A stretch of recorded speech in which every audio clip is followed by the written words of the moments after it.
ಸುಳ್ಳು ಸುದ್ದಿಗಳಿಂದ ಸುಳ್ಳು ವಿಚಾರಗಳೇ ಹೆಚ್ಚು ಚರ್ಚೆಗೆ ಬರ್ತವೆ, ಸುಳ್ಳು ಅಜೆಂಡಾ ಚರ್ಚೆಗೆ ಬರ್ತದೆ, ಸುಳ್ಳು ರಾಜಕೀಯಕ್ಕೆ ಕಾರಣ ಆಗ್ತದೆ.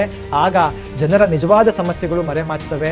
ಮಹಿಳೆಯರಾಗಿದ್ಕೊಂಡು ನಿಮ್ಗೇನಾದರೂ ಹರಾಸ್ಮೆಂಟ್ ಆಗ್ತಿದೆ, ತೊಂದರೆ ಆಗ್ತಿದೆ ಅಂತಂದ್ರೆ 181 ನಂಬರ್ಗೆ ಕರೆ ಮಾಡಿದ್ರೆ ನಿಮಗೆ ಸಹಾಯ ಸಿಗ್ತದೆ. ಈ ಸುಳ್ಳುಗಳಿಂದ ಮನುಷ್ಯರ ನಡುವೆ ಒಂದು ನಂಬಿಕೆ, ವಿಶ್ವಾಸ, ಪ್ರೀತಿ, ಮಾನವೀಯತೆ ಅಂತಕ್ಕಂಥದ್ದು ಉಳಿಯೋದಿಲ್ಲ. ಸ್ನೇಹಿತರೆ ನಮಸ್ಕಾರ. ಕಳೆದ 15 ದಿನಗಳ ಹಿಂದೆ ತುಮಕೂರಿನಲ್ಲಿ ಜಿ ವಿಜಯಾದಿತ್ಯ ಅಂತಕ್ಕಂಥ ಒಬ್ಬ ನಿವೃತ್ತ ಇಂಜಿನಿಯರ್ ಅವರಿಗೆ ಒಂದು ಫೋನ್ ಬರುತ್ತೆ. ಆ ಫೋನ್ನಲ್ಲಿ ಅವ್ರು ಏನಪ್ಪ ಹೇಳ್ತಾರೆ ಅಂದರೆ, ನಾವು ಫೆಡೆಕ್ಸ್ ಕೊರಿಯರ್ ಸರ್ವಿಸಿಂದ ಫೋನ್ ಮಾಡ್ತಿರೋದು, ನೀವು ಇರಾನ್ಗೆ ಮಾಡಿರ್ತಕ್ಕಂಥ ಕೊರಿಯರ್ನಲ್ಲಿ 5 ನಕಲಿ ಪಾಸ್ಪೋರ್ಟ್ಗಳಿವೆ ಮತ್ತು ಡ್ರಗ್ಸ್ ಪತ್ತೆಯಾಗಿದೆ, ಹಾಗಾಗಿ ನಿಮ್ಮ ಮೇಲೆ ಕೇಸ್ ಆಗುತ್ತೆ ಸರ್ ಅಂತ ಅವರು ಒಂದು ವಿಚಾರವನ್ನು ಹೇಳ್ತಾರೆ. ಅದಾದ ಸಂಜೆ 5 ಗಂಟೆಗೆ ಮತ್ತೆ ಫೋನ್ ಬರುತ್ತೆ. ಫೋನ್ನಲ್ಲಿ ಮಾತಾಡಿದವರು, ನಾವು ಮುಂಬೈ ಕ್ರೈಮ್ ಬ್ರಾಂಚಿಂದ ಪೊಲೀಸ್ ಮಾತಾಡ್ತಾ ಇರೋದು, ನೀವು ಡ್ರಗ್ಸ್ ಸಪ್ಲೈ ಮಾಡ್ತಾ ಇರ್ತಕ್ಕಂಥ ಕೊರಿಯರ್ ಮಾಡ್ತಾ ಇರ್ತಕ್ಕಂಥ ವಿಚಾರದಲ್ಲಿ ಸಿಕ್ಕಿ ಬಿದ್ದಿದ್ದೀರಿ, ನಿಮ್ಮ ಮೇಲೆ ಈಗ FIR ಆಗಿದೆ, ನಿಮ್ಮನ್ನು ವಿಚಾರಣೆ ಮಾಡಬೇಕು, ನೀವು ಸ್ಕೈಪ್ ಮೂಲಕ ವಿಡಿಯೋ ಕಾಲ್ ಜಾಯಿನ್ ಆಗಿ ಅಂತ ಅವರು ಹೇಳ್ತಾರೆ. ಇದರಿಂದ ಎದುರಿದಂಥ ವಿಜಯಾದಿತ್ಯ ಅವರು ಸ್ಕೈಪ್ ಮೂಲಕ ವಿಡಿಯೋ ಕಾಲ್ಗೆ ಜಾಯಿನ್ ಆಗ್ತಾರೆ. ಅಲ್ಲಿ ಅವ್ರಿಗೆ ಹೇಳ್ತಾರೆ, ನೋಡಿ ನೀವು 5 ನಕಲಿ ಪಾಸ್ಪೋರ್ಟನ್ನು ಮಾಡಿದ್ದೀರಿ ಮತ್ತು ಡ್ರಗ್ಸನ್ನು ಕೊರಿಯರ್ ಮಾಡ್ತಾ ಇದ್ದೀರಿ ಇರಾನ್ ದೇಶಕ್ಕೆ, ಹಾಗಾಗಿ ನಿಮ್ಮ ಮೇಲೆ FIR ಆಗಿದೆ. ಈಗ ನಿಮ್ಮ ಮೇಲೆ ಸಂಪೂರ್ಣ ತನಿಖೆ ಆಗೋವರೆಗೂ ಕೂಡ ನಿಮ್ಮಲ್ಲಿರ್ತಕ್ಕಂಥ ಎಲ್ಲ ಹಣವನ್ನು ಯಾವುದಾದ್ರು ಒಂದು ಬ್ಯಾಂಕ್ ಖಾತೆಗೆ ಟ್ರಾನ್ಸ್ಫರ್ ಮಾಡ್ಕೊಳ್ಳಿ ಸುರಕ್ಷಿತವಾಗಿ, ಇಲ್ಲ ಅಂತಂದರೆ ನಿಮ್ಮ ಬ್ಯಾಂಕ್ ಖಾತೆಯನ್ನು ಫ್ರೀಸ್ ಮಾಡ್ತೀವಿ ಅಂತಕ್ಕಂಥ ಬೆದರಿಕೆಯನ್ನು ಹಾಕ್ತಾರೆ. ಇದರಿಂದ ಗಾಬರಿಗೊಳಗಾದಂಥ ವಿಜಯಾದಿತ್ಯರವರು ಅವರೇ ಕೊಟ್ಟಂಥ ಒಂದು ಬ್ಯಾಂಕ್ ಖಾತೆಗೆ ತಮ್ಮಲ್ಲಿದ್ದಂಥ 34 ಲಕ್ಷ ರೂಪಾಯಿಗಳನ್ನು ವರ್ಗಾಯಿಸ್ತಾರೆ. ಅದಾದಮೇಲೆ ಅವರಿಗೆ ಗೊತ್ತಾಗುತ್ತೆ ತಾನು ಫ್ರಾಡ್ ಆಗಿದ್ದೇನೆ, ತಾನು ವಂಚನೆಗೊಳಗಾಗಿದ್ದೇನೆ ಅಂತೇಳಿ. ಇದು ಬರೀ ವಿಜಯಾದಿತ್ಯರ ಒಬ್ಬರ ಕಥೆಯಲ್ಲ, ಈ ಥರದ 16 ಕಥೆಗಳನ್ನ ನೀವು ಕಳೆದ 1 ವರ್ಷದಿಂದ ನೋಡ್ತಾ ಇದ್ದೀರಿ. ಇದನ್ನು ಡಿಜಿಟಲ್ ಅರೆಸ್ಟ್ ಅಂತ ಕರೀತಾರೆ. ಇದಕ್ಕೆ ಕಾರಣ ಏನಪ್ಪ ಅಂದರೆ, ಜನರಲ್ಲಿರ್ತಕ್ಕಂಥ ಒಂದು ಅಪನಂಬಿಕೆ, ಒಂದು ಏನೋ ಗೊತ್ತಿಲ್ಲದೆ ಇರತಕ್ಕಂಥ ಜನರುಗಳಿಗೆ ಈ ಥರ ಎದುರಿಸಿ ಬೆದರಿಸಿ ಅವ್ರಲ್ಲಿರ್ತಕ್ಕಂಥ ಹಣ ಸುಲಿಗೆ ಮಾಡಲಿಕ್ಕೆ ಈ ರೀತಿಯಾದಂಥ ಒಂದು ಡಿಜಿಟಲ್ ಅರೆಸ್ಟ್ ಅಂತಕ್ಕಂಥ ಒಂದು ಪದವನ್ನು ಈಗ ಕಂಡುಹಿಡ್ಕೊಳ್ಳಲಾಗಿದೆ. ಇನ್ನು 2ನೇ ಘಟನೆ ನೋಡೋದಾದರೆ, ಮಹಾರಾಷ್ಟ್ರದ ಪಾಲ್ಘರ್ ಜಿಲ್ಲೆಯಲ್ಲಿ 2 ಸಂತರು ಕಾರ್ನಲ್ಲಿ ಹೋಗ್ತಾ ಇರ್ತಾರೆ. ಆಗ ಅಲ್ಲಿನ ಜನ ಅವ್ರನ್ನ ಅಡ್ಡಗಟ್ಟಿ ಮನಸೋ ಬಂದಂತೆ ಥಳಿಸಿ ಅವರಿಬ್ಬರನ್ನ ಸಂತರನ್ನು ಮತ್ತು ಕಾರು ಚಾಲನೆ ಮಾಡ್ತಿದ್ದಂಥ ಚಾಲಕನನ್ನು ಕೊಂದು ಬಿಡ್ತಾರೆ. ಇದಕ್ಕೆ ಕಾರಣ ಏನಪ್ಪ ಅಂತಂದರೆ, ಆ ಒಂದು ಪಾಲ್ಘರ್ ಜಿಲ್ಲೆಯಲ್ಲಿ ಮಕ್ಕಳ ಕಳ್ಳತನ ಜಾಸ್ತಿಯಾಗಿದೆ. ಸಂತರು ಸಾಧುಗಳ ವೇಷದಲ್ಲಿ ಬಂದು ಮಕ್ಕಳನ್ನು ಕದ್ಕೊಂಡೋಗಿ ಅವರ ಅಂಗಾಂಗಗಳನ್ನು ತೆಗೆದು ಬೇರೆ ದೇಶಗಳಿಗೆ ಎಕ್ಸ್ಪೋರ್ಟ್ ಮಾಡ್ತಾರೆ ಅಂತಕ್ಕಂಥ ಒಂದು ಸುಳ್ಳು ಸುದ್ದಿ ವಾಟ್ಸಪ್ಪಲ್ಲಿ ವೈರಲ್ ಆಗಿರ್ತದೆ. ಆ ಸುಳ್ಳು ಸುದ್ದಿಯನ್ನು ನಂಬಿದಂಥ ಅಲ್ಲಿನ ಜನ ಈ ಸಂತರೇನು ಬಂದರೂ ಅವರೇ ನಿಜವಾದ ಕಳ್ಳರು ಅಂತ ನಂಬಿಸಿ ಅವರನ್ನು ಕೊಂದು ಬಿಡ್ತಾರೆ. ಆದರೆ ವಾಸ್ತವ ಏನಪ್ಪ ಅಂದರೆ, ಆ ಸಂತರು ಸೂರತ್ನಲ್ಲಿ ಒಂದು ಸಾವಾಗಿರ್ತದೆ, ಆ ಸಾವಿಗೆ ಕಾರಲ್ಲಿ ಹೋಗ್ತಾ ಇರಬೇಕಾದ್ರೆ ಅವರು ಬಲಿಪಶುಗಳಾಗ್ತಾರೆ. ಇನ್ನು 3ನೇ ಉದಾಹರಣೆ ನಾವು ನೋಡೋಣ. ಗೋರಖ್ಪುರ ಉತ್ತರ ಪ್ರದೇಶದಲ್ಲಿರ್ತಕ್ಕಂಥ ಒಂದು ಜಿಲ್ಲೆ. ಅಲ್ಲಿನ BRD ವೈದ್ಯಕೀಯ ಕಾಲೇಜಿನಲ್ಲಿ 2018 ಆಗಸ್ಟ್ನಲ್ಲಿ ಒಂದು ದುರಂತ ಸಂಭವಿಸ್ತದೆ. ಅದೇನಪ್ಪ ಅಂತಂದರೆ, ಆಕ್ಸಿಜನ್ ಕೊರತೆಯಿಂದಾಗಿ ಅಲ್ಲಿ ಸುಮಾರು 60ಕ್ಕೂ ಹೆಚ್ಚು ಮಕ್ಕಳು ಮೃತಪಡ್ತಾರೆ. ಆಗ್ತಾನೆ ಹುಟ್ಟಂಥ ಮಕ್ಕಳು ಜೀವ ಕಳ್ಕೊಂಡಿರ್ತಾರೆ. ಇದರ ವಿರುದ್ಧ ಒಂದು ಸುಳ್ಳು ಸುದ್ದಿಯನ್ನು ವ್ಯಾಪಕವಾಗಿ ಕ್ರಿಯೇಟ್ ಮಾಡಲಾಗ್ತದೆ. ಅದೇನೆಂದರೆ, ಅಲ್ಲಿರ್ತಕ್ಕಂಥ ಡಾಕ್ಟರ್ ಕಫೀಲ್ ಖಾನ್ ಅಂತಕ್ಕಂಥವರೇ ಈ ಎಲ್ಲ ಮಕ್ಕಳ ಸಾವಿಗೆ ನೇರ ಹೊಣೆ, ಅವರ ನಿರ್ಲಕ್ಷ್ಯದಿಂದಾಗಿಯೇ ಮಕ್ಕಳು ಸಾವನ್ನಪ್ಪಿದ್ದಾರೆ ಅಂತೇಳಿ ಒಂದು ಸುಳ್ಳು ಕಥನವನ್ನು ನಿರೂಪಿಸುವುದರಲ್ಲದೆ ಅವ್ರ ಮೇಲೆ FIR ಮಾಡಿ ಅವರನ್ನು ಬಂಧನಕ್ಕೆ ಕೂಡ ಒಳಪಡಿಸಲಾಗ್ತದೆ. ಆದರೆ ಆನಂತರ ಸಂಪೂರ್ಣವಾದ ತನಿಖೆಯಿಂದ RTI ಮಾಹಿತಿಗಳಿಂದ ತಿಳಿದು ಬಂದ ವಿಚಾರ ಏನಪ್ಪ ಅಂತಂದರೆ, ಡಾಕ್ಟರ್ ಕಫೀಲ್ ಖಾನ್ರವರು ಅಲ್ಲಿರ್ತಕ್ಕಂಥ ಮಕ್ಕಳನ್ನು ಉಳಿಸಲಿಕ್ಕೆ ಭಾಳ ತಮ್ಮ ಜೀವವನ್ನೇ ಪಣಕ್ಕಿಟ್ಟು ಹೋರಾಟ ಮಾಡಿರ್ತಾರೆ. ಅವರು ಕಳೆದ 3 ತಿಂಗಳ ಮುಂಚೆನೇ, ಅಂದರೆ ಏನು 2018 ಆಗಸ್ಟಲ್ಲಿ ದುರಂತ ನಡೀತದೆ, ಅದಕ್ಕೆ 3 ತಿಂಗಳ ಮುಂಚೆನೇ ನಮ್ಮ ಆಸ್ಪತ್ರೆಯಲ್ಲಿ ಬೇಕಾದಷ್ಟು ಆಕ್ಸಿಜನ್ ಸಿಲಿಂಡರ್ಗಳಿಲ್ಲ, ಅದನ್ನು ಒದಗಿಸಿ ಅಂತೇಳಿ ಎಲ್ಲ ಹಿರಿಯ ಅಧಿಕಾರಿಗಳಿಗೆ ಸರ್ಕಾರಕ್ಕೆ ಪತ್ರಗಳನ್ನ ಬರೆದಿರ್ತಾರೆ. ಆದರೆ ಯಾರೊಬ್ಬರು ಕೂಡ ಸ್ಪಂದಿಸಿರೋದಿಲ್ಲ. ಬದಲಿಗೆ ಅವತ್ತು ಏನು ಘಟನೆ ನಡೀತು, ಕಫೀಲ್ ಖಾನ್ರವರು ತನ್ನ ಕೈಲಿದ್ದ ದುಡ್ಡೆಲ್ಲ ತೆಗೆದುಕೊಂಡು ಖಾಸಗಿ ಸಿಲಿಂಡರ್ ಮಾರಾಟಗಾರನ ಸಂಪರ್ಕಿಸಿ ತಮ್ಮ ಕೈಲಿ ಎಷ್ಟು ಸಾಧ್ಯ ಅಷ್ಟು ಸಿಲಿಂಡರ್ನ ತಂದು ಸುಮಾರು 10ಕ್ಕೂ ಹೆಚ್ಚು ಮಕ್ಕಳನ್ನು ಉಳಿಸಿರ್ತಾರೆ. ಆದರೂ ಕೂಡ ಸರ್ಕಾರ, ಹಿರಿಯ ಅಧಿಕಾರಿಗಳ ಸ್ಪಂದನೆ ಇಲ್ಲದ ಕಾರಣಕ್ಕೆ 60ಕ್ಕೂ ಹೆಚ್ಚು ಮಕ್ಕಳು ಸಾವನ್ನಪ್ತಾರೆ. ಇದರಲ್ಲಿ ಕಫೀಲ್ ಖಾನ್ರವರು ಹೀರೋನೇ ಹೊರತು ವಿಕ್ಟಿಮ್ ಅಲ್ಲ ಅಂತಕ್ಕಂಥ ತೀರ್ಪನ್ನು ಬಂದು ಕೊನೆಗೆ ಜೈಲಿಂದ ಅವರನ್ನು ಬಿಡುಗಡೆ ಮಾಡಲಾಗ್ತದೆ. ಅಂದರೆ ಈ ಸುಳ್ಳು ಸುದ್ದಿಗಳು ಯಾವ ರೀತಿ ನಮ್ಮ ಸಮಾಜದ ಸ್ವಾಸ್ಥ್ಯವನ್ನು ಕೆಡಿಸ್ತವೆ, ಜನರನ್ನು ಅಪರಾಧಿಗಳನ್ನಾಗಿ ಮಾಡ್ತವೆ, ಜೀವಹಾನಿ ಮಾನಹಾನಿಗೆ ಕಾರಣವಾಗಿದೆ ಅಂತನ್ಲಿಕ್ಕೆ ಇವೆಲ್ಲವೂ ಕೆಲವು ಉದಾಹರಣೆಗಳಷ್ಟೇ. ಆದರೆ ಈ ರೀತಿಯ ನೂರಾರು ಘಟನೆಗಳು, ಸಾವಿರಾರು ಘಟನೆಗಳು ಇಡೀ ದಿನ ನಡೀತಾನೇ ಇವೆ. ಅದರಲ್ಲೂ ಕೂಡ ಇತ್ತೀಚೆಗೆ ಒಂದು ಸ್ಟ್ಯಾಟಿಸ್ಟಾ ಅಂತಕ್ಕಂಥ ಒಂದು ಸಂಸ್ಥೆಯು ವರದಿಯನ್ನು ಬಿಡುಗಡೆ ಮಾಡಿದೆ. ಅದರ ಪ್ರಕಾರ ಸುಳ್ಳು ಸುದ್ದಿಗಳಿಂದ, ಒಂದು ತಪ್ಪು ಮಾಹಿತಿಗಳಿಂದ ಅತಿ ಹೆಚ್ಚು ಹಾನಿಗೆ, ಅಪಾಯಕ್ಕೆ ಒಳಗಾಗಿರುವ ದೇಶಗಳ ಪಟ್ಟಿಯಲ್ಲಿ ಭಾರತ ನಂಬರ್ 1 ಸ್ಥಾನದಲ್ಲಿದೆ. ಇನ್ನು 2 ವರ್ಷಗಳಲ್ಲಿ ಭಾರತದಲ್ಲಿ ಅತಿ ಹೆಚ್ಚು ಸುಳ್ಳು ಸುದ್ದಿಗಳು ಮತ್ತು ತಪ್ಪು ಮಾಹಿತಿಗಳು ಹರಿದಾಡ್ತವೆ ಮತ್ತು ಅದರಿಂದ ದೇಶದ ಸಾರ್ವಭೌಮತೆಗೆ ಧಕ್ಕೆ ಬರ್ತದೆ ಮತ್ತು ಇಲ್ಲಿನ ಆರ್ಥಿಕ ವ್ಯವಸ್ಥೆಗೆ ಹೊಡೆತ ಬೀಳ್ತದೆ, ಇಲ್ಲಿ ಜೀವ ಹಾನಿ ಉಂಟಾಗ್ತದೆ, ಕೋಮು ದಳ್ಳೂರಿಗಳು ನಡೀತವೆ ಅಂತಕ್ಕಂಥ ಎಚ್ಚರಿಕೆಯನ್ನು ಆ ಸಂಸ್ಥೆ ನೀಡಿದೆ. ವರ್ಲ್ಡ್ ಎಕನಾಮಿಕ್ ಫೋರಮ್ನ 2024ರ ಗ್ಲೋಬಲ್ ರಿಸ್ಕ್ ರಿಪೋರ್ಟ್ ಪ್ರಕಾರ ಭಾರತ ಒಂದು ಅತಿ ಹೆಚ್ಚು ಸುಳ್ಳು ಸುದ್ದಿಗಳನ್ನು ಪ್ರಸಾರ ಮಾಡ್ತಾ ಇರ್ತಕ್ಕಂಥದ್ದಲ್ಲಿ ಇಡೀ ಪ್ರಪಂಚದಲ್ಲೇ ನಂಬರ್ 1 ಸ್ಥಾನದಲ್ಲಿದ್ದು, ಅದು ಅತಿ ದೊಡ್ಡ ಅಪಾಯವನ್ನು ತಂದುಕೊಳ್ಳಲಿದೆ ಅಂತಕ್ಕಂಥ ಆತಂಕವನ್ನು ಆ ಸಂಸ್ಥೆ ವ್ಯಕ್ತಪಡಿಸಿದೆ. ಇಲ್ಲಿಗೆ ನಾವು ಅರ್ಥ ಮಾಡ್ಕೊಳ್ಬೇಕಿರೋದು ಏನಂತಂದರೆ, ಈ ಸುಳ್ಳು ಸುದ್ದಿಗಳು ಮತ್ತು ತಪ್ಪು ಮಾಹಿತಿಗಳು ಎಷ್ಟು ಅಗಾಧ ಪ್ರಮಾಣದಲ್ಲಿ ಬೆಳೀತಾ ಇವೆ ಮತ್ತು ಅದರಿಂದ ನಮಗೇನು ಸಮಸ್ಯೆ ಇಲ್ಲ, ಅಯ್ಯೋ ಅದು ಯಾರಿಗೋ ಆಗುತ್ತೆ ಅಂತ ಸುಮ್ಮನೆ ಕೂತ್ಕೊಳ್ಳೋ ಸಂದರ್ಭದಲ್ಲಿ ನಾವಿಲ್ಲ. ಅದು ನಮ್ಮ ಮನೆ ಬಾಗಿಲಿಗೆ ಬಂದಿದೆ, ಅದರ ಮುಂದಿನ ಬಲಿಪಶುಗಳು ನಾವೇ ಆಗಿರ್ತೀವಿ. ಹಾಗಾಗಿ ಈ ಸುಳ್ಳು ಸುದ್ದಿಗಳ ಬಗ್ಗೆ ಎಚ್ಚರಿಕೆಯಿಂದ ಇರಬೇಕಾಗಿರ್ತಕ್ಕಂಥದ್ದು ನಮ್ಮೆಲ್ಲರ ಕರ್ತವ್ಯವಾಗಿರ್ತದೆ. ನಾನು ಮೊದಲೇ ಹೇಳಿದಂತೆ ಈ ಸುಳ್ಳು ಸುದ್ದಿಗಳಿಂದ ಈಗಾಗಲೇ ಸಾಕಷ್ಟು ಸಾವು ನೋವುಗಳು ಸಂಭವಿಸಿವೆ. ನೀವೆಲ್ರಿಗೂ ಗೊತ್ತು, ಕೋವಿಡ್ ಸಂದರ್ಭದಲ್ಲಿ ಏನು ಒಂದು ಸುಳ್ಳು ಸುದ್ದಿಗಳನ್ನು ಬಳಸಿ ಒಂದು ಸಮುದಾಯವನ್ನು ಅಪರಾಧಿಗಳನ್ನಾಗಿ ಚಿತ್ರಿಸ್ತಕ್ಕಂಥ ಕೆಲಸವನ್ನು ನಡೆದಿತ್ತು. ಅಷ್ಟು ಮಾತ್ರ ಅಲ್ಲ, ಜನರಲ್ಲಿ ಮೂಢನಂಬಿಕೆಗಳನ್ನು ಬಿತ್ತಲಾಗಿತ್ತು. ಮೂಗಿಗೆ ನಿಂಬೆ ರಸವನ್ನು ಹಾಕಿಕೊಂಡ್ರೆ ಕರೋನಾ ವೈರಸ್ ಗುಣಪಡಿಸಲಾಗುತ್ತದೆ, ತಟ್ಟೆ ಬಡಿದ್ರೆ, ದೀಪ ಹಚ್ಚಿದ್ರೆ ಕರೋನಾ ವೈರಸ್ಸು ತಮ್ಮಲ್ಲಿಗೆ ಬರೋದಿಲ್ಲ, ನೀವು ಶುಂಠಿ, ಬೆಳ್ಳುಳ್ಳಿ, ಲವಂಗ, ತುಳಸಿ ಇವುಗಳನ್ನು ಬಳಸಿದ್ರೆ ನಿಮಗೆ ಕೋವಿಡ್ ಅಂಟೋದಿಲ್ಲ. ಅಷ್ಟೇ ಅಲ್ಲದೆ ನೀವು ಸಗಣಿಯನ್ನು ತಿಂದರೆ, ಗೋಮೂತ್ರವನ್ನು ಕುಡಿದ್ರೆ ನಿಮಗೆ ಕೋವಿಡ್ ಬರೋದಿಲ್ಲ ಅಂತಕ್ಕಂಥ ಅವೈಜ್ಞಾನಿಕ ನಿರಾಧಾರ ವಿಚಾರಗಳನ್ನು ಅದು ಪ್ರಸರಿಸಲಾಯಿತು. ಇದನ್ನು ನಂಬಿ ರಾಯಚೂರಿನ ಒಬ್ಬ ಶಿಕ್ಷಕ ಈ ಮೂಗಿಗೆ ನಿಂಬೆ ರಸ ಬಿಟ್ಕೊಂಡು ಸಾವನ್ನು ಅಪ್ಪಿದ್ರು. ಅಷ್ಟು ಮಾತ್ರ ಅಲ್ಲ, ಕೋವಿಡ್ ಸಂದರ್ಭದಲ್ಲಿ ಏನು ವಲಸೆ ಹೊರಟಿದ್ದಂಥ ಕಾರ್ಮಿಕರ ಮೇಲೆಯೂ ಕೂಡ ನಿರಂತರವಾಗಿ ಸುಳ್ಳು ಸುದ್ದಿಗಳನ್ನ ಹಬ್ಬಿಸಲಾಯಿತು. ನೀವು ಈ ರೈಲ್ವೆ ಸ್ಟೇಷನ್ಗೆ ಹೋದರೆ ನಿಮಗೆ ಟ್ರೈನ್ ಬಿಟ್ಟಿದ್ದಾರೆ ವಿಶೇಷವಾಗಿ, ಬಸ್ ಬಿಟ್ಟಿದ್ದಾರೆ ವಿಶೇಷವಾಗಿ ಅಂತಕ್ಕಂಥ ಸುದ್ದಿಗಳನ್ನ ಹಬ್ಬಿಸಿ ಜನರೆಲ್ಲ ಒಂದೇ ಕಡೆ ಬಂದು ನೂಕು ನುಗ್ಗಾಟ, ಕಾಲು ತುಳಿತ ಸಂಭವಿಸಿ ಈ ಕೋವಿಡ್ ದೊಡ್ಡ ಮಟ್ಟದಲ್ಲಿ ಹರಡಲಿಕ್ಕೆ ಅದು ಸಾಧ್ಯ ಆಯಿತು. ಅಷ್ಟು ಮಾತ್ರ ಅಲ್ಲ, ಆ ಕೋವಿಡ್ ಲಸಿಕೆ ಪಡೆದುಕೊಂಡ್ರೆ ನಿಮಗೆ ಹಾರ್ಟ್ ಅಟ್ಯಾಕ್ ಸಂಭವಿಸ್ತದೆ, ನಿಮಗೆ ಅನಾರೋಗ್ಯ ಸಂಭವಿಸ್ತದೆ ಅಂತಕ್ಕಂಥ ನಿರಾಧಾರ ವಿಚಾರಗಳನ್ನು ಎಗ್ಗಿಲ್ಲದೆ ಹಂಚಿಕೊಳ್ಳಲಾಯಿತು. ಇದೆಲ್ಲದರಿಂದ ಸಾವು ನೋವಿಗೀಡಾದವರು ಸಾವಿರಾರು ಮಂದಿ. ನಮ್ಮ ಕರ್ನಾಟಕದೇ ಒಂದು ಉದಾಹರಣೆ ನೋಡೋದಾದರೆ, ಕರ್ನಾಟಕದ ದಿಟ್ಟ ಪತ್ರಕರ್ತೆ ಗೌರಿ ಲಂಕೇಶ್ ಅವರು ಪ್ರಾಮಾಣಿಕವಾಗಿ ಒಂದು ಜನಪರ ಪತ್ರಿಕೋದ್ಯಮವನ್ನು ನಡೆಸ್ತಾ ಇದ್ರು. ಆದರೆ ಅವರು ಮಂಗಳೂರಿನಲ್ಲಿ ಮಾಡಿದಂಥ ಒಂದು ಭಾಷಣದ ತುಣುಕನ್ನು ಹಿಡ್ಕೊಂಡು ಅದನ್ನು ಎಡಿಟ್ ಮಾಡಿ ತಮಗೆ ಬೇಕಾದ ಹಾಗೆ ಕಟ್ ಮಾಡಿ ಅದನ್ನು ವೈರಲ್ ಮಾಡಿ ಅವರು ಹಿಂದೂ ವಿರೋಧಿಗಳು, ಅವರಿಂದ ಹಿಂದೂ ಸಮಾಜಕ್ಕೆ ಅಪಾಯ ಇದೆ ಅಂತಕ್ಕಂಥ ಒಂದು ಸುಳ್ಳು ಸುದ್ದಿಯನ್ನು ಹಬ್ಬಿಸಲಾಯಿತು. ಗೌರಿ ಲಂಕೇಶ್ ಅವರನ್ನು ಕೊಂದಂಥ ಆ ಗುಂಡನ್ನು ಹಾರಿಸಿದಂಥ 2 ಆರೋಪಿಗಳಿಗೆ ಅದೇ ವಿಡಿಯೋವನ್ನು ತೋರಿಸಿ, ನೋಡು ಇವರು ಹಿಂದೂ ವಿರೋಧಿಗಳು, ಇವರನ್ನು ಕೊಂದರೆ ನಿಮಗೆ ಸ್ವರ್ಗ ಪ್ರಾಪ್ತಿ ಆಗ್ತದೆ ಮತ್ತು ನೀವು ಧರ್ಮರಕ್ಷಣೆ ಮಾಡ್ತೀರಿ ಅಂತಕ್ಕಂಥ ಅವರ ಬ್ರೈನ್ ವಾಶನ್ನು ಮಾಡಿ ಆ ಕುಕೃತ್ಯಕ್ಕೆ ಅವರನ್ನು ಬಳಸಿಕೊಳ್ಳಲಾಯಿತು. ಇದರಿಂದ ಈ ನಾಡಿನ ಒಬ್ಬ ಪ್ರಬುದ್ಧ ಜರ್ನಲಿಸ್ಟನ್ನು ನಾವು ಕಳೆದುಕೊಂಡ್ವಿ. 17 ಜನ ಅಪರಾಧಿಗಳು ಇಂದು ಜೈಲಲ್ಲಿದ್ದಾರೆ. ರಾಜಸ್ಥಾನದಲ್ಲಿ ಅಕ್ರಮವಾಗಿ ಗೋಮಾಂಸ ಸಾಗಾಣಿಕೆ ಮಾಡ್ತಿದ್ದಾರೆ ಅಂತಕ್ಕಂಥ ಒಂದು ಸುಳ್ಳು ಸುದ್ದಿಯನ್ನು ಅರಿಯಬಿಟ್ಟು ಪೆಹ್ಲು ಖಾನ್ ಅಂತಕ್ಕಂಥ ಒಬ್ಬ ಅಮಾಯಕ ವ್ಯಕ್ತಿಯನ್ನು ಹೊಡೆದು ಸಾಯಿಸಲಾಯಿತು. ಅದೇ ರೀತಿಯಾಗಿ ಅಸ್ಸಾಂನಲ್ಲೂ ಕೂಡ 2 ಭಿಕ್ಷುಕರು ಬರ್ತಾ ಇದ್ದರೆ ಅವರು ಮಕ್ಕಳ ಕಳ್ಳರು, ಅಂಗಾಂಗ ಕಳ್ಳರು ಅಂತ ಸುಳ್ಳು ಸುದ್ದಿ ಎಬ್ಬಿಸಿ ಅವರಿಬ್ಬರನ್ನ ಕೊಲ್ಲಲಾಯಿತು. ಈ ರೀತಿಯಾಗಿ ಕರ್ನಾಟಕದ ಗದಗ್ನಲ್ಲಿ ಕೆಲವರು ನಿಮ್ಮ ಮನೆಗಳಿಗೆ ಬರ್ತಾರೆ, ಅವರು ಏಡ್ಸ್ ಆಡಿಸ್ತಕ್ಕಂಥ ಒಂದು ಇಂಜೆಕ್ಷನ್ನ ಚುಚ್ಚುತ್ತಾರೆ ನಿಮಗೆ ಅಂತಕ್ಕಂಥ ಒಂದು ಸುಳ್ಳು ಸುದ್ದಿಯನ್ನು ಪೊಲೀಸರ ಹೆಸರಿನಲ್ಲೇ ಹರಡಲಾಯಿತು. ಈ ರೀತಿಯಾಗಿ ಜನರನ್ನು ದಾರಿ ತಪ್ಪಿಸಲಿಕ್ಕೆ ನೂರಾರು ಸುಳ್ಳು ಸುದ್ದಿಗಳು ಹರಡಾಡ್ತಾ ಇವೆ. ಹಾಗಾಗಿಯೇ ಇವತ್ತು ಭಾರತ ಸುಳ್ಳು ಸುದ್ದಿಗಳಲ್ಲಿ ನಂಬರ್ 1 ಆಗಿದೆ. ಭಾರತವನ್ನು ಅಭಿವೃದ್ಧಿಯಲ್ಲಿ ನಂಬರ್ 1 ಮಾಡೋಕ್ಕಾಗ್ತಿಲ್ಲ, ಭಾರತವನ್ನು ಮಾನವೀಯತೆಯಲ್ಲಿ, ಹ್ಯೂಮನ್ ಇಂಡೆಕ್ಸ್ನಲ್ಲಿ, ಹ್ಯಾಪಿನೆಸ್ ಇಂಡೆಕ್ಸ್ನಲ್ಲಿ ನಂಬರ್ 1 ಮಾಡಲಿಕ್ಕಾಗ್ತಿಲ್ಲ, ಶಿಕ್ಷಣದಲ್ಲಿ, ಆರೋಗ್ಯದಲ್ಲಿ ನಂಬರ್ 1 ಮಾಡಲಿಕ್ಕಾಗ್ತಿಲ್ಲ. ಆದರೆ ಸುಳ್ಳು ಸುದ್ದಿಯಲ್ಲಿ ನಂಬರ್ 1 ಮಾಡಿರ್ತಕ್ಕಂಥದ್ದು ನಾವೆಲ್ಲರೂ ಕೂಡ ತಲೆ ತಗ್ಗಿಸಬೇಕಾದ ವಿಚಾರ ಆಗಿದೆ. ನಿಮಗೆ ಫೋನ್ ಬರ್ತದೆ, ಅದರಲ್ಲಿ ನಿಮ್ಮ ಬ್ಯಾಂಕಿಂದ ಫೋನ್ ಮಾಡಿದ್ದೀವಿ, ನಿಮ್ಮ KYC ವೆರಿಫಿಕೇಷನ್ ಮಾಡಬೇಕು, OTP ಹೇಳಿ ಅಂತ ಹೇಳ್ತಾರೆ.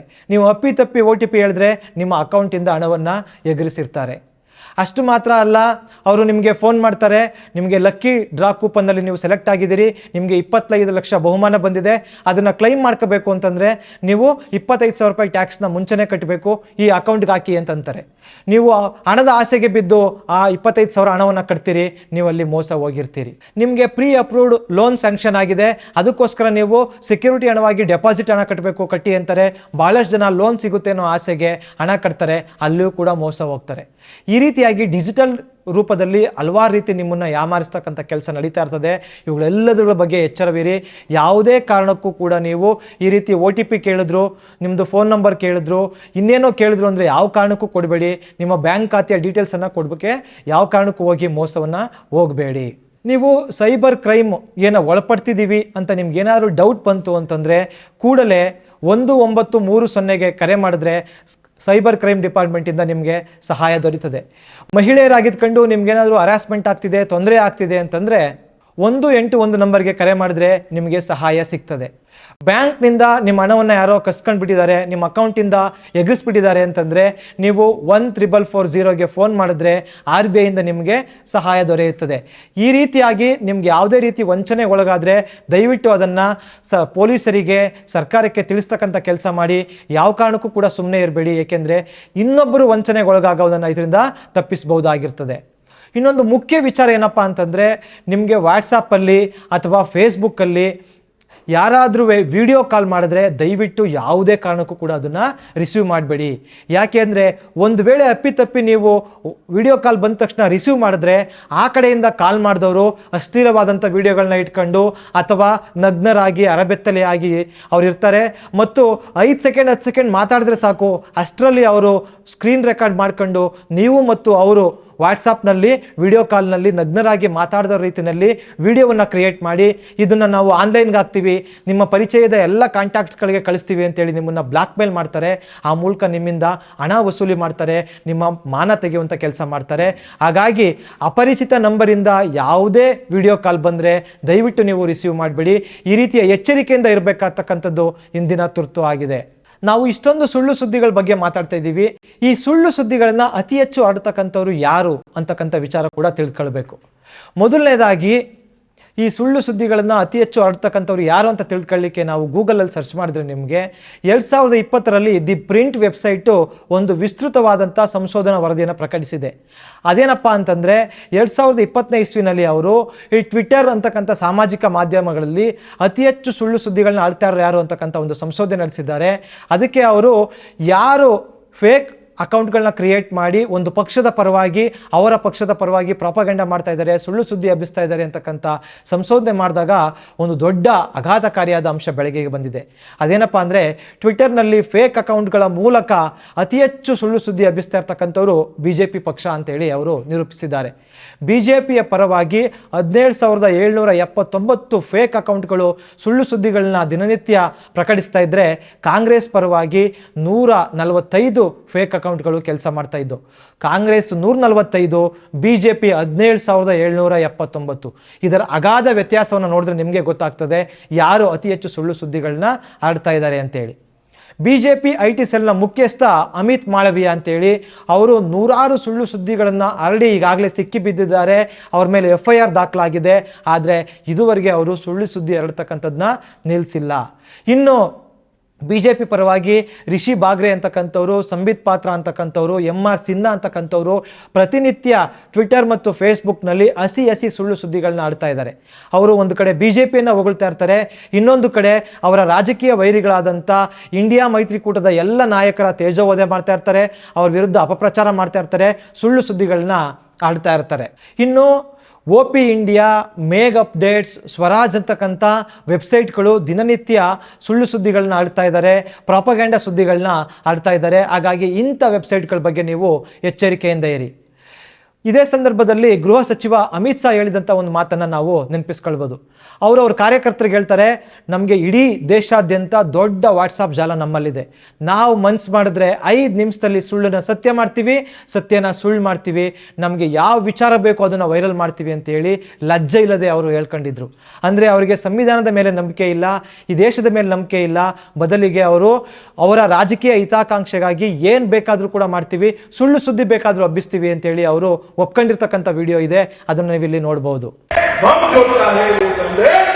जनता के अंदर पहुंचाने का, चाहे खट्टा हो, चाहे मीठा हो, चाहे सच्चा हो, चाहे झूठा हो. ಇನ್ನು ಕರ್ನಾಟಕದ ವಿಚಾರಕ್ಕೆ ಬಂದರೆ, ಕರ್ನಾಟಕದಲ್ಲಿ ಚಕ್ರವರ್ತಿ ಸೂಲಿಬೆಲೆ ಅಂತ ತನ್ನನ್ನು ತಾನು ವಾಗ್ಮಿ ಚಿಂತಕ ಅಂತ ಕರ್ತ್ಕೊಳ್ತಾರೆ. ಆದರೆ ಅವರು ಎಷ್ಟು ಸುಳ್ಳುಗಳನ್ನ ಹೇಳಿದ್ದಾರೆ ಅಂತಂದರೆ, ನೀವು ಗೂಗಲ್ನಲ್ಲಿ ಯಂಗ್ ಪುಂಗ್ಲಿ ಅಂತ ಹೊಡೆದ್ರೆ ಸಾಕು, ನೂರಾರು ವಿಡಿಯೋಗಳು ಬರ್ತವೆ.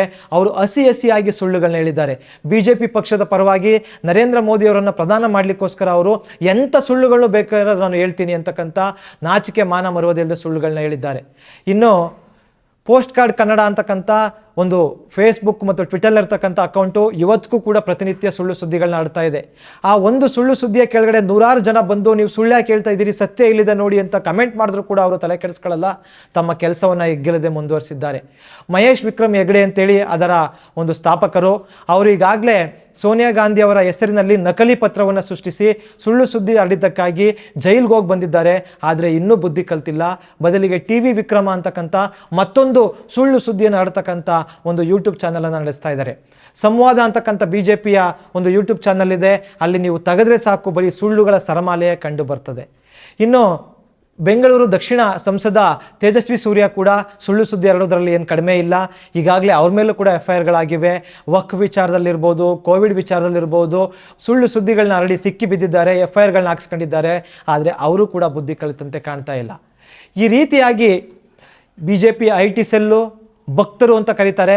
ಅವರು ಯಾವುದನ್ನು ಪ್ರಶ್ನೆ ಮಾಡೋದಿಲ್ಲ. BJP IT ಸೆಲ್ಲಿಂದ ಯಾವುದು ಬರ್ತದೆ ಅದನ್ನು ವಾಟ್ಸಪ್ಗಳಲ್ಲಿ ಫಾರ್ವರ್ಡ್ ಮಾಡ್ತಾರೆ, ಆ ಮೂಲಕ ಸುಳ್ಳುಗಳನ್ನ ಆಡ್ತಾರೆ. ಇನ್ನು ವಾಟ್ಸಪ್ ಯೂನಿವರ್ಸಿಟಿ ಅಂತ ಒಂದಿದೆ. ಈಗಾಗಲೇ 40, 50 ವರ್ಷ, 60 ವರ್ಷ ಆಗಿರ್ತಕ್ಕಂಥ ಅಂಕಲ್ಗಳು ರಿಟೈರ್ಡ್ ಆಗಿದ್ದಾರೆ. ಇನ್ನೇನು ಕೆಲಸ ಇಲ್ಲ ಅವ್ರಿಗೆ, ಮನೇಲಿ ಕೂತ್ಕೊಂಡು ಈ ವಾಟ್ಸಪ್ಪಲ್ಲಿ ಬಂದಂಥ ಎಲ್ಲ ಸುಳ್ಳು ಸುದ್ದಿಗಳನ್ನ ಫ್ರೆಂಡ್ಸ್ ಗ್ರೂಪ್ಗೆ, ಫ್ಯಾಮಿಲಿ ಗ್ರೂಪ್ಗೆ, ಸ್ನೇಹಿತರ ಗ್ರೂಪ್ಗೆ ಹರಡಿ ಸುಳ್ಳನ್ನು ಹಬ್ಬಿಸ್ತಾ ಇದ್ದಾರೆ. ಹಾಗಾಗಿ ವಾಟ್ಸಪ್ ಯೂನಿವರ್ಸಿಟಿ ಅಂತಕ್ಕಂಥ ಒಂದು ಪದವೇ ಭಾರತದಲ್ಲಿ ಉಟ್ಕೊಂಡಿದೆ. ಇವರೆಲ್ಲ ಮಾಡ್ತಿರ್ಬೇಕಾದ್ರೆ ಮಾಧ್ಯಮಗಳೇನು ಕಡಿಮೆ ಇಲ್ಲ. ಮಾಧ್ಯಮಗಳು ಪ್ರಜಾಪ್ರಭುತ್ವದ 4ನೇ ಅಂಗ. ಇವರು ಸಂವಿಧಾನವನ್ನು ಕಾಪಾಡಬೇಕು, ಪ್ರಜಾಪ್ರಭುತ್ವ ನಾವು ಕಾಪಾಡಬೇಕು ಅಂತೀವಿ. ಆದರೆ ಮಾಧ್ಯಮಗಳು ಗೊತ್ತಿದ್ದು ಕೂಡ ಸುಳ್ಳು ಸುದ್ದಿಗಳನ್ನ ಆಡ್ತಾ ಇದ್ದಾರೆ. ಆ ಮೂಲಕ ಒಂದು ರಾಜಕೀಯ ಪಕ್ಷಕ್ಕೆ ಅನುಕೂಲ ಮಾಡ್ತಕ್ಕಂಥ ಕೆಲಸವನ್ನು ಮಾಡ್ತಾ ಇದ್ದಾರೆ. ಅಲ್ಲದೆ ಒಂದು ಧರ್ಮದ ವಿರುದ್ಧ ನಿರಂತರವಾಗಿ ಅಪಪ್ರಚಾರವನ್ನು ಮಾಡ್ತಾ ಇದ್ದಾರೆ. ಈ ಮೇನ್ ಸ್ಟ್ರೀಮ್ ಮಾಧ್ಯಮಗಳು ಅಂತ ಅನ್ಸ್ಕೊಂಡಿರ್ತಕ್ಕಂಥವ್ರು ಈ ರೀತಿ ಸುಳ್ಳು ಹೇಳ್ತಾ ಇದ್ದೀರಿ ನೋಡಿ ಅಂತೇಳಿ ಆಲ್ಟ್ ನ್ಯೂಸ್ ಸೇರಿದಂತೆ ಹಲವಾರು ಮಾಧ್ಯಮಗಳು ಪ್ರತಿನಿತ್ಯ ಎತ್ತಿ ತೋರಿಸ್ತಾ ಇದ್ದಾರೆ. ನೋಡಿ, ಈ ಸುಳ್ಳು ಹೇಳಿದಿರಿ. ಹಿಂದಿಯಲ್ಲಿ ನ್ಯೂಸ್ ಲ್ಯಾಂಡ್ರಿ ಅಂತಕ್ಕಂಥ ಒಂದು ವೆಬ್ಸೈಟ್ ಇದೆ. ಅದು ಈ ಮೀಡಿಯಾಗಳು ಮಾಡ್ತಕ್ಕಂಥ ತಪ್ಪುಗಳನ್ನೇ ಎತ್ತಿಡಿತಕ್ಕಂಥ ಕೆಲಸ ಮಾಡ್ತಿದೆ. ಆದರೂ ಕೂಡ ಮಾಧ್ಯಮಗಳು ತಮ್ಮ ತಪ್ಪನ್ನು ತಿದ್ಕೊಂಡಿಲ್ಲ.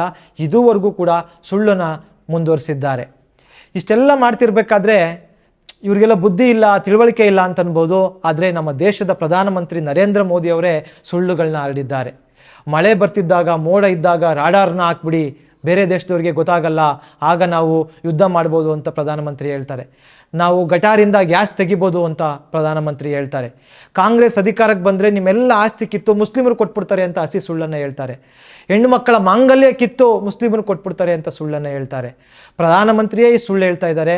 ಇದಕ್ಕೆ ಒಂದು ಮಾಧ್ಯಮದವರು ಕೇಳಿದ್ರೆ, ನಾನು ಮುಸ್ಲಿಮರ ಬಗ್ಗೆ ಒಂದೇ ಒಂದು ತಪ್ಪು ಮಾತಾಡಿದರೆ ಹೇಳಿ, ನಾನು ರಾಜಕೀಯನೇ ಬಿಟ್ಬಿಡ್ತೀವಿ ಅಂತ ಇನ್ನೊಂದು ಸುಳ್ಳನ್ನು ಹೇಳ್ತಾರೆ.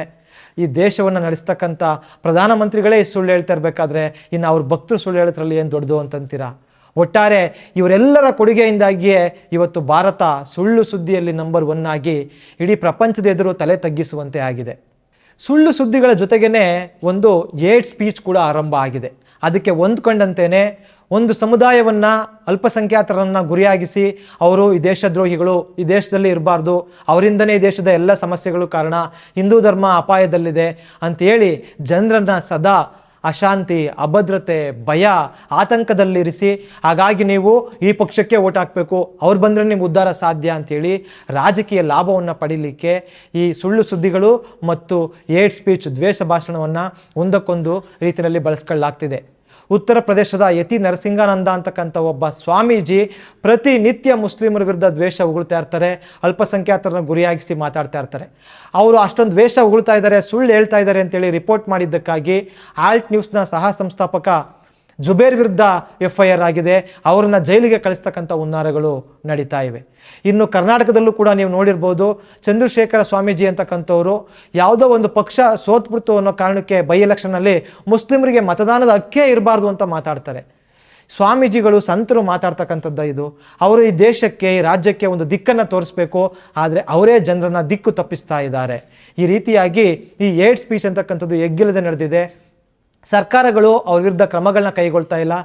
ಏಡ್ ಸ್ಪೀಚು, ಫೇಕ್ ನ್ಯೂಸ್ ವಿರುದ್ಧ ಸರಿಯಾದಂಥ ಕಾನೂನುಗಳಿಲ್ಲದ ಕಾರಣ ಇವತ್ತು ಈ ದೇಶ ಈ ಅಧೋಗತಿಗೆ ಇಳಿಲಿಕ್ಕೆ ಕಾರಣ ಆಗಿದೆ. ಒಂದು ಉದಾಹರಣೆ ನಾವು ನೋಡ್ಬೋದು, ಈ ದೇಶ ಮುಸ್ಲಿಂ ರಾಷ್ಟ್ರ ಆಗ್ಬಿಡ್ತದೆ, ಮುಸ್ಲಿಮರು ಅತಿ ಹೆಚ್ಚು ಮಕ್ಕಳನ್ನು ಹುಟ್ಟಿಸ್ತಾ ಇದ್ದಾರೆ, ಈ ರೀತಿಯಾದಂಥ ಒಂದು ಮಾಹಿತಿಯನ್ನು ನೀವೆಲ್ಲ ನೋಡಿರ್ತೀರಿ. ಆದರೆ ಇದು ಅಪ್ಪಟ ಸುಳ್ಳು. NFS ವರದಿ, ರಾಷ್ಟ್ರೀಯ ಕುಟುಂಬ ಕಲ್ಯಾಣ ಇಲಾಖೆಯ ವರದಿಯ ಪ್ರಕಾರ 1990ನೇ ಇಸ್ವಿಯಿಂದ 2020-21ನೇ ಇಸ್ವಿವರೆಗೆ ಈ 30 ವರ್ಷಗಳಲ್ಲಿ ಬೆಳವಣಿಗೆಯ ದರ ಹೇಗಿದೆ ಅಂತ ಒಂದು ಅಧ್ಯಯನ ಮಾಡಿದ್ದಾರೆ. ಅದರ ಪ್ರಕಾರ ಒಬ್ಬ ಮಹಿಳೆ ತಮ್ಮ ಜೀವಿತಾವಧಿಯಲ್ಲಿ ಎಷ್ಟು ಮಕ್ಕಳನ್ನು ಇರ್ಬೋದು ಸರಾಸರಿ ಅಂತಕ್ಕಂಥದ್ದನ್ನ ಫರ್ಟಿಲಿಟಿ ರೇಟ್, ಫಲವತ್ತತೆಯ ದರ ಅಂತ ಕಂಡುಹಿಡಿತಾರೆ. ಆ ರೀತಿ ನೋಡೋದಾದರೆ ಮುಸ್ಲಿಂ ಫಲವತ್ತತೆಯ ದರ 1991ರಲ್ಲಿ ಅದು 4.6 ಇತ್ತು. ಅಂದರೆ ಒಂದು ಮಹಿಳೆ 4.5 ಮಕ್ಕಳಿಗೆ ಜನ್ಮ ಕೊಡ್ತಾರೆ ಮುಸ್ಲಿಂ ಮಹಿಳೆ ಅಂತ ಇತ್ತು. 2021ರಲ್ಲಿ ಅದು 2.36ಕ್ಕೆ ಇಳಿದಿದೆ. ಅದೇ ರೀತಿಯಾಗಿ 1991ರಲ್ಲಿ ಹಿಂದೂ ಮಹಿಳೆಯರ ಫಲವತ್ತತೆಯ ದರ 3.3 ಇತ್ತು, ಈಗ ಅದು 2.1ಕ್ಕೆ ಇಳಿದಿದೆ. ಅಂದರೆ ಇಲ್ಲಿ ಭಾಳ ಡಿಫ್ರೆನ್ಸ್ ಏನು ಕಾಣ್ತಾ ಇಲ್ಲ. ಈ 30 ವರ್ಷಗಳಲ್ಲಿ ಮುಸ್ಲಿಂ ಮಹಿಳೆಯ ಫಲವತ್ತತೆ ದರ ಅತಿ ದೊಡ್ಡ ಮಟ್ಟದಲ್ಲಿ ಕುಸಿದಿದೆ. 2030ರ ವೇಳೆಗೆ ಹಿಂದೂ ಮತ್ತು ಮುಸ್ಲಿಂ ಮಹಿಳೆಯರ ಫಲವತ್ತತೆ ದರ ಸಮಾನಾಂತರವಾಗಿರ್ತದೆ.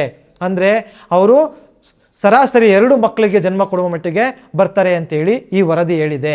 ಅಂದರೆ ಈ ವರದಿಯ ಪ್ರಕಾರ ಯಾವುದೇ ಕಾರಣಕ್ಕೂ ಕೂಡ ಮುಸ್ಲಿಂ ಜನಸಂಖ್ಯೆ ಭಾರತದಲ್ಲಿ ಹಿಂದೂಗಳ ಜನಸಂಖ್ಯೆಯನ್ನು ಹಿಂದಿಕ್ಕೋದಿರಲಿ, ಅದು ಹತ್ರ ಹೋಗ್ಲಿಕ್ಕೂ ಸಾಧ್ಯ ಆಗೋದಿಲ್ಲ ಅಂತಕ್ಕಂಥದ್ದು ಸ್ಪಷ್ಟ ಆಗ್ತದೆ.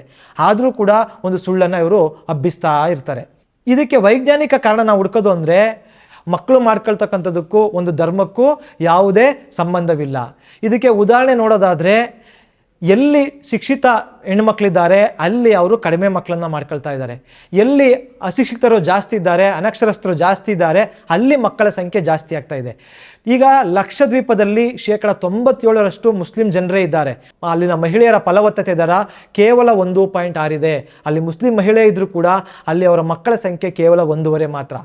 ಬಿಹಾರದಲ್ಲಿ ಮಹಿಳಾ ಸಾಕ್ಷರತೆ ಕೇವಲ 51% ಇದೆ. ಹಾಗಾಗಿ ಅಲ್ಲಿನ ಮಹಿಳೆಯರು ಸರಾಸರಿ 3 ಮಕ್ಕಳನ್ನು ಮಾಡ್ಕೊಳ್ತಾ ಇದ್ದಾರೆ. ಅಂತಂದರೆ ಇಲ್ಲಿ ಅನಕ್ಷರತೆಗೂ ಮಕ್ಕಳು ಮಾಡ್ಕೊಳ್ಳೋದಕ್ಕೂ ಸಂಬಂಧ ಇದೆಯೇ ಹೊರತು ಧರ್ಮಕ್ಕೆ ಸಂಬಂಧ ಇಲ್ಲ ಅಂತೇಳಿ ಹಲವಾರು ವರದಿಗಳು ಹೇಳ್ತವೆ.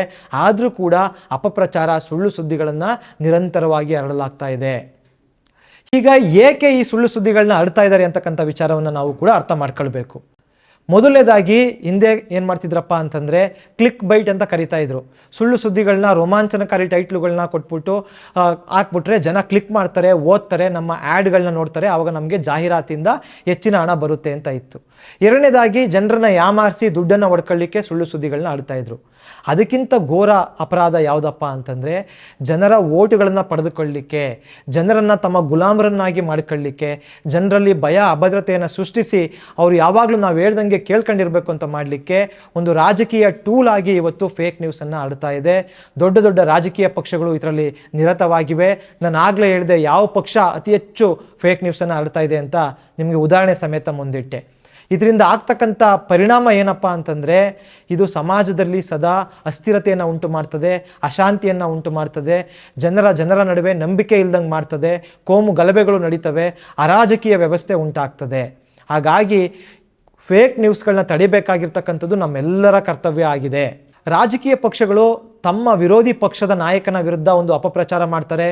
ಅವರು ಆ ಧರ್ಮದ ವಿರೋಧಿ, ಈ ಧರ್ಮದ ವಿರೋಧಿ, ಅವರು ಅಸಮರ್ಥರು, ಅವರು ಭ್ರಷ್ಟರು ಅಂತಕ್ಕಂಥ ಸುಳ್ಳು ಸುದ್ದಿಗಳನ್ನ ಕ್ರಿಯೇಟ್ ಮಾಡಿ ಅವ್ರ ಬಗ್ಗೆ ಒಂದು ಪರ್ಸೆಪ್ಷನ್ ಬರೋಂಗೆ ಮಾಡಿ ತಾವು ವೋಟ್ ಪಡ್ಕೊಳ್ಳಿಕ್ಕೆ ಇವತ್ತು ಸುಳ್ಳು ಸುದ್ದಿಗಳನ್ನ ಬಳಸ್ಕೊಳ್ಳಾಗ್ತಾ ಇದೆ. ಮತ್ತೊಂದು ಏನಪ್ಪ ಅಂತಂದರೆ, ಸುಳ್ಳು ಸುದ್ದಿಗಳಿಂದ ಸುಳ್ಳು ವಿಚಾರಗಳೇ ಹೆಚ್ಚು ಚರ್ಚೆಗೆ ಬರ್ತವೆ, ಸುಳ್ಳು ಅಜೆಂಡಾ ಚರ್ಚೆಗೆ ಬರ್ತದೆ, ಸುಳ್ಳು ರಾಜಕೀಯಕ್ಕೆ ಕಾರಣ ಆಗ್ತದೆ. ಆಗ ಜನರ ನಿಜವಾದ ಸಮಸ್ಯೆಗಳು ಮರೆಮಾಚ್ತವೆ, ಅವುಗಳು ಯಾವತ್ತೂ ಕೂಡ ಮುನ್ನೆಲೆಗೆ ಬರಲಿಕ್ಕೆ ಸಾಧ್ಯ ಆಗೋದಿಲ್ಲ ಅಂತಾರೆ ಖ್ಯಾತ ಪತ್ರಕರ್ತ ರವೀಶ್ ಕುಮಾರ್ ಅವರು. ಈ ಸುಳ್ಳುಗಳಿಂದ ಏನಪ್ಪ ಸಮಸ್ಯೆ ಅಂತಂದರೆ, ಮನುಷ್ಯರ ನಡುವೆ ಒಂದು ನಂಬಿಕೆ, ವಿಶ್ವಾಸ, ಪ್ರೀತಿ, ಮಾನವೀಯತೆ ಅಂತಕ್ಕಂಥದ್ದು ಉಳಿಯೋದಿಲ್ಲ. ಮನುಷ್ಯ ಸಂಘಜೀವಿ, ನಾವೆಲ್ಲರೂ ಒಂದು ಸಮಾಜದಲ್ಲಿ ಬದುಕ್ತಾ ಇದ್ದೀವಿ, ನಾವೆಲ್ಲರೂ ಅನ್ಯೋನ್ಯವಾಗಿ ಒಬ್ರಿಗೊಬ್ರಿಗೆ ಪರಸ್ಪರ ಸಹಕಾರದಿಂದ ಗೌರವಯುತವಾಗಿ ನೆಮ್ಮದಿಯಿಂದ ಬದುಕಬೇಕು. ಆದರೆ ಸುಳ್ಳು ಸುದ್ದಿಗಳು ಹೆಚ್ಚಾದರೆ ಜನರ ನಡುವೆ ಅಪನಂಬಿಕೆ ಹೆಚ್ಚಾಗ್ತದೆ. ಒಬ್ಬರು ಇನ್ನೊಬ್ಬರನ್ನು ನಂಬಕ್ಕೆ ಸಾಧ್ಯ ಆಗೋದಿಲ್ಲ. ಯಾರು ಇನ್ನೊಬ್ಬರನ್ನು ನಂಬದೆ ಬದುಕಕ್ಕೆ ಈ ಸಮಾಜದಲ್ಲಿ ಸಾಧ್ಯವೇ ಇಲ್ಲ. ಅಂಥ ಒಂದು ಪರಿಸ್ಥಿತಿ ಏರ್ಪಟ್ಟರೆ ಏನಾಗ್ಬೋದು ನೀವೇ ಊಹಿಸ್ಕೊಳ್ಳಿ. ನಾವು ಮನುಷ್ಯರು ಪರಸ್ಪರ ಸಹಕಾರ, ಪ್ರೀತಿ, ಸಹಬಾಳ್ವೆ, ಮೈತ್ರಿ, ಕರುಣೆ, ಮಾನವೀಯತೆಯಿಂದ ಬದುಕಬೇಕೇ ಹೊರತು ಒಬ್ಬರನ್ನೊಬ್ಬರು ದ್ವೇಷಿಸೋಕ್ಕಂಥದ್ದು, ಒಬ್ಬರನ್ನೊಬ್ಬರು ಅಪನಂಬಿಕೆಯಿಂದ ಬದುಕಲಿಕ್ಕೆ ಸಾಧ್ಯ ಆಗೋದಿಲ್ಲ. ಹಾಗಾಗಿ ಈ ಸುಳ್ಳು ಸುದ್ದಿಗಳ ವಿರುದ್ಧ ದನಿ ಎತ್ತಕ್ಕಂಥದ್ದು ಪ್ರತಿಯೊಬ್ಬರ ಕರ್ತವ್ಯ ಆಗಿದೆ. ಈಗ ನಾವೇನು ಮಾಡೋಣ, ಈ ಸುಳ್ಳು ಸುದ್ದಿಗಳನ್ನ ಕಂಡುಹಿಡಿತಕ್ಕಂಥದ್ದು ಹೇಗೆ, ಅವುಗಳನ್ನ ನಿಗ್ರಹಿಸೋದು ಹೇಗೆ ಅಂತಕ್ಕಂಥದ್ದು ಕೂಡ ಬಹಳ ಮುಖ್ಯ ಆಗಿರ್ತದೆ. ಮೊದಲನೇದಾಗಿ ಸುಳ್ಳು ಸುದ್ದಿಗಳು ಹೇಗಪ್ಪ ಬರ್ತವೆ ಅಂತಂದರೆ, ಯಾವುದೋ ಒಂದು ಟಿ ವಿ ಚಾನಲ್ನಲ್ಲಿ ಬ್ರೇಕಿಂಗ್ ನ್ಯೂಸ್ ಇರ್ತದೆ. ಆ ಬ್ರೇಕಿಂಗ್ ನ್ಯೂಸ್ ಫಾಂಟಲ್ಲಿ ಎಡಿಟ್ ಮಾಡಿ ಫೋಟೋಶಾಪ್ ಮೂಲಕ ಇವರು ತಮಗೆ ಬೇಕಾದ ಸುಳ್ಳನ್ನು ಸೇರಿಸಿ ಎಲ್ಲ ಕಡೆ ವೈರಲ್ ಮಾಡಿರ್ತಾರೆ. ಆಗ ನೀವೇನು ಮಾಡಬೇಕು ಅಂತಂದರೆ, ಆ ಚಾನಲ್ನ ಯೂಟ್ಯೂಬ್ ಅಥವಾ ಚಾನಲ್ಗೆ ಹೋಗಿ ಈ ರೀತಿಯ ಸುದ್ದಿ ಬಂದಿದೆಯೇ ಇಲ್ಲವೇ, ಇದು ಎಡಿಟ್ ಮಾಡಿದ್ದಾರಾ ಇಲ್ವಾ, ಆ ಅಕ್ಷರಗಳು ಫಾಂಟನ್ನು ನೋಡಿಬಿಟ್ರೆ ಗೊತ್ತಾಗ್ತದೆ ನಿಮಗೆ ಯಾವುದು ಸತ್ಯ ಯಾವುದು ಸುಳ್ಳು ಅಂತೇಳಿ. ಎರಡನೇದಾಗಿ ವಿಡಿಯೋಗಳನ್ನ ಕಟ್ ಮಾಡಿ ಎಡಿಟ್ ಮಾಡಿ ಹಂಚ್ಕೊಳ್ತಾ ಇರ್ತಾರೆ.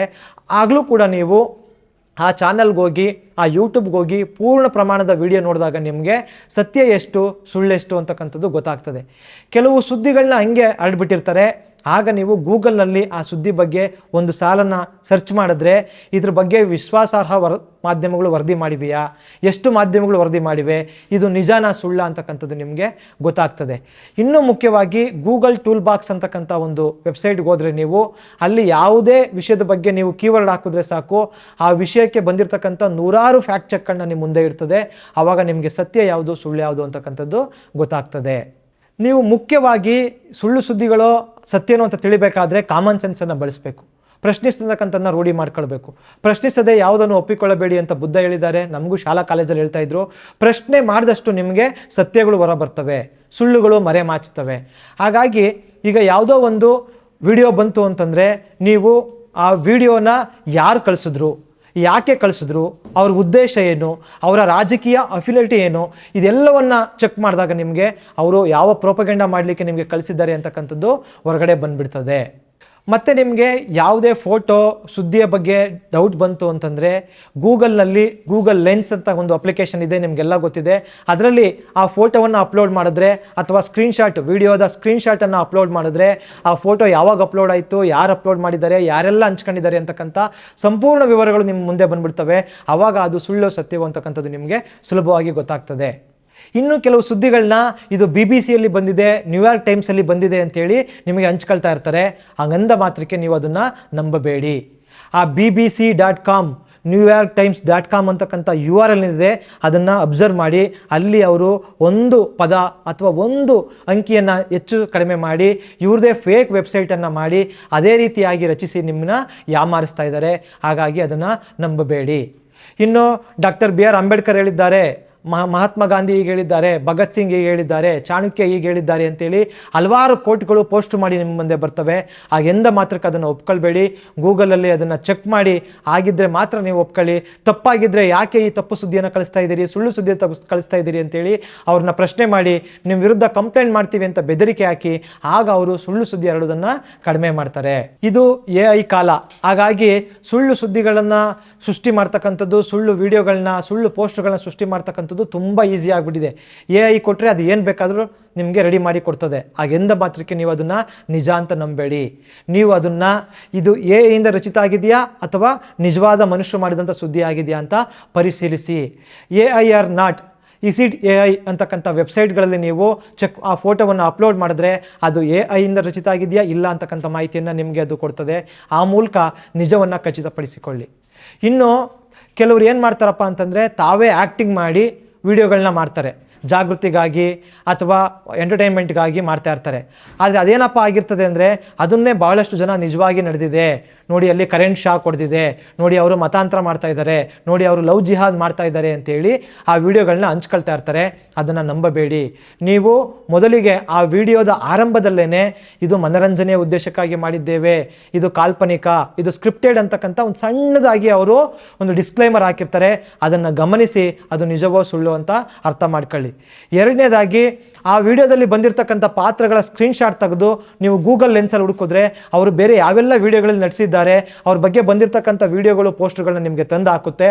ಆ ಮೂಲಕ ಇದು ಸ್ಕ್ರಿಪ್ಟೆಡ್ ವಿಡಿಯೋ ಅಂದರೆ ಉದ್ದೇಶಪೂರ್ವಕವಾಗಿ ನಾಟಕೀಯವಾಗಿ ನಟಿಸಿ ಮಾಡಿರ್ತಕ್ಕಂಥ ವಿಡಿಯೋ ಅಂತ ತಿಳಿದುಕೊಳ್ಳಿ ಮತ್ತು ಅದು ನಿಜ ಅಲ್ಲ ಅಂತಕ್ಕಂಥ ಜನರಿಗೆ ತಿಳಿಸಿ. ಕೆಲವು ಸುದ್ದಿ ಮತ್ತು ವಿಡಿಯೋಗಳ ದಿನಾಂಕವನ್ನು ನೀವು ಗಮನಿಸಬೇಕು. ಅದು ಯಾವಾಗ ಪಬ್ಲಿಷ್ ಆಗಿದೆ, ಯಾವಾಗ ಅಪ್ಲೋಡ್ ಆಗಿದೆ ಅಂತೇಳಿ. ಯಾಕೆಂದರೆ 5 ವರ್ಷ ಹಳೆಯದು, 10 ವರ್ಷ ಹಳೆಯದು, ಈಗ ಬಂದ ಸುದ್ದಿ ಅಂತೇಳಿ ವೈರಲ್ ಆಗ್ತಾ ಇರ್ತದೆ. ಅದನ್ನು ನಂಬಲಿಕ್ಕೆ ನೀವು ಹೋಗಬೇಡಿ. ಇನ್ನು ಕೆಲವರು ವಿಡಂಬನೆ ಮಾಡಿರ್ತಾರೆ, ವ್ಯಂಗ್ಯ ಮಾಡಿರ್ತಾರೆ, ಸಟೈರ್ ಮಾಡಿರ್ತಾರೆ. ಅದನ್ನೇ ನಿಜ ಅಂತ ನೀವು ನಂಬಲಿಕ್ಕೆ ಹೋಗಬೇಡಿ. ಏಪ್ರಿಲ್ 1 ಫುಲ್ ಮಾಡಲಿಕ್ಕೋಸ್ಕರ ಕೆಲವು ವಿಡಿಯೋಗಳನ್ನ ಪೋಸ್ಟರ್ಗಳನ್ನ ಮಾಡಿರ್ತಾರೆ. ಅದು ವರ್ಷಾದ್ಯಂತ ವೈರಲ್ ಆಗ್ತಾ ಇರ್ತದೆ. ಹಾಗಾಗಿ ನಂಬೇಡಿ. ಅದು ವ್ಯಂಗ್ಯ, ವಿಡಂಬನೆಯೋ ನಿಜವೋ ಅಂತಕ್ಕಂಥದ್ದನ್ನ ಪರಿಶೀಲಿಸಿಯೇ ಒಪ್ಪಿಕೊಳ್ಳಿ. ನಿಮಗೆ ಇನ್ನೂ ಗೊತ್ತಾಗಲಿಲ್ಲ, ಕೆಲವು ವಿಡಿಯೋಗಳ ಬಗ್ಗೆ, ಸುದ್ದಿ ಬಗ್ಗೆ ನಿಮಗೆ ಡೌಟ್ ಇದೆ ಅಂತಂದರೆ ನೀವು ಅದನ್ನು ಹಂಚಿಕೊಳ್ಳುವ ಮೂಲಕ ಈಗಾಗಲೇ ಫ್ಯಾಕ್ಟ್ ಚೆಕ್ ಮಾಡ್ತಾ ಇರ್ತಕ್ಕಂಥ ಹಲವಾರು ಸುದ್ದಿವಾಹಿನಿಗಳ ವಾಟ್ಸಪ್ ನಂಬರ್ ಇದೆ. ಅವರಿಗೆ ಕಳಿಸಿದ್ರೆ ಸಾಕು, ಅವರು ಅದನ್ನು ಫ್ಯಾಕ್ಟ್ ಚೆಕ್ ಮಾಡಿ ನಿಮಗೆ ಕಳಿಸ್ತಾರೆ. ಇಂಗ್ಲೀಷ್ನಲ್ಲಿ ಆಲ್ಟ್ ನ್ಯೂಸ್ ಬಹಳ ದೊಡ್ಡ ಕೆಲಸವನ್ನು ಮಾಡ್ತಾ ಇದೆ.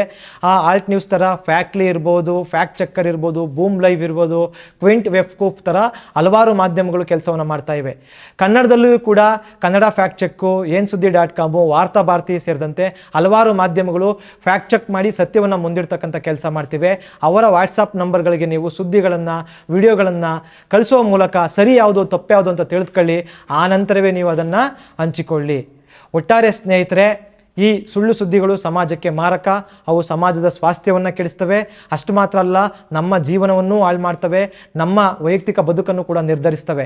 ಹಾಗಾಗಿ ಈ ಸುಳ್ಳು ಸುದ್ದಿಗಳ ವಿರುದ್ಧ ಹೋರಾಟ ಮಾಡಬೇಕಿರೋದು, ಧ್ವನಿ ಎತ್ತಬೇಕಿರೋದು, ಅವುಗಳನ್ನ ತಡಿಬೇಕಿರೋದು ನಮ್ಮೆಲ್ಲರ ಜವಾಬ್ದಾರಿ. ಸರ್ಕಾರಗಳು ಸರಿಯಾದ ಕಾನೂನನ್ನು ತರದ ಕಾರಣಕ್ಕೆ ಇವತ್ತು ಅವು ವಿಜೃಂಭಿಸ್ತಾ ಇವೆ. ಜನರಿಗೆ ಸತ್ಯ ಯಾವುದು ಸುಳ್ಳು ಯಾವುದು ಅಂತ ಗೊತ್ತಾಗ್ದೇ ಗೊಂದಲಕ್ಕೀಡಾಗಿದ್ದಾರೆ. ರವೀಶ್ ಕುಮಾರ್ ಅವರು ಇನ್ನೊಂದು ಮಾತು ಹೇಳಿದರು, ಹಿಂದೆ ಜನರಿಗೆ ಸತ್ಯ ಯಾವುದು ಸುಳ್ಳು ಯಾವುದು ಗೊತ್ತಾಗ್ತಿರಲಿಲ್ಲ, ಆದರೆ ಮಾಧ್ಯಮಗಳು ಸುಳ್ಳು ಸತ್ಯವನ್ನು ತಿಳಿಸ್ತಾ ಇದ್ರು, ಮಾಧ್ಯಮಗಳ ಮೂಲಕ ಅವರು ತಿಳಿತಾ ಇದ್ರು. ಆದರೆ ಇವತ್ತು ಮಾಧ್ಯಮಗಳೇ ಸುಳ್ಳನ್ನು ಹಬ್ಬಿಸ್ತಾ ಇದ್ದಾವೆ, ಜನ ಸತ್ಯ ಹೇಳ್ತಾ ಇದ್ದಾರೆ, ಫ್ಯಾಕ್ಟ್ ಚೆಕ್ ಮಾಡ್ತಾ ಇದ್ದಾರೆ ಅಂತೇಳಿ. ಹಾಗಾಗಿ ಪ್ರತಿಯೊಬ್ಬರೂ ಕೂಡ ಈಗ ಫ್ಯಾಕ್ಟ್ ಚೆಕ್ಕರ್ ಆಗಬೇಕಾಗಿದೆ. ಆ ಮೂಲಕ ಈ ದೇಶದ ಸಾರ್ವಭೌಮತೆಯನ್ನು, ಸಂವಿಧಾನವನ್ನು, ಪ್ರಜಾಪ್ರಭುತ್ವವನ್ನು ಉಳಿಸ್ಕೊಳ್ಬೇಕಾಗಿದೆ. ಹಾಗಾಗಿ ಇವತ್ತು ಭಾರತ ಏನು ಸುಳ್ಳು ಸುದ್ದಿಗಳಲ್ಲಿ ನಂಬರ್ 1 ಅಂತ ಬರ್ತಾ ಇದೆ, ಇದನ್ನು ಹಿಮ್ಮೆಟ್ಟಿಸಬೇಕಾಗಿರ್ತಕ್ಕಂಥದ್ದು ನಮ್ಮೆಲ್ಲರ ಕೆಲಸ. ಹಾಗಾಗಿ ನೀವೆಲ್ಲರೂ ಕೂಡ ಜಾಗೃತರಾಗಿ, ಕಾರ್ಯಶೀಲರಾಗಿ ಅಂತ ಮನವಿ ಮಾಡ್ತೀವಿ. ನಮಸ್ಕಾರ. ಮತ್ತಷ್ಟು ವಿಶೇಷ ವಿಡಿಯೋಗಳನ್ನು ನೋಡಲು ಮತ್ತು ಹೊಸ ವಿಡಿಯೋಗಳ ಬಗ್ಗೆ ತಿಳಿಯಲು ಈ ದಿನ .com ಯೂಟ್ಯೂಬ್ ಚಾನೆಲ್ ಸಬ್ಸ್ಕ್ರೈಬ್ ಮಾಡಿ ಮತ್ತು ಬೆಲ್ ಐಕಾನ್ ಕ್ಲಿಕ್ ಮಾಡಿ.